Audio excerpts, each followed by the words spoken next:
À la barre, les proches de Delphine, l'ancienne épouse de Cédric Jubilard, se sont succédés pour dessiner le portrait de cette femme tendre, attachée à ses enfants et qui aurait eu un profond désir de divorcer. Une certitude partagée par deux amis de la victime, Cédric Jubilard l'aurait assassiné de ses mains.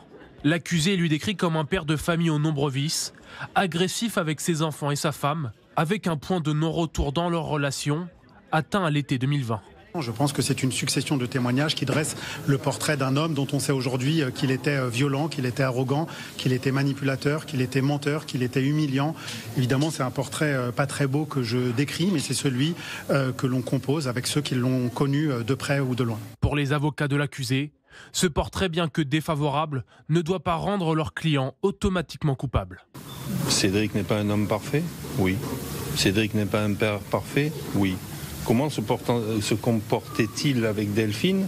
Là, par contre, c'est unanime, il n'a jamais exercé de violence. J'ai entendu beaucoup de choses périphériques, c'est un fumeur de cannabis, il ponctionnait l'argent du ménage, on a entendu beaucoup de choses. Par contre, quand il s'agit de parler de ce qu'il s'est passé cette nuit-là, et on a entendu tous le directeur d'enquête, et là, c'est un peu creux. Au sein des proches, la culpabilité de Cédric Jubilard ne fait aucun doute. Le verdict du procès est attendu pour ce 17 octobre.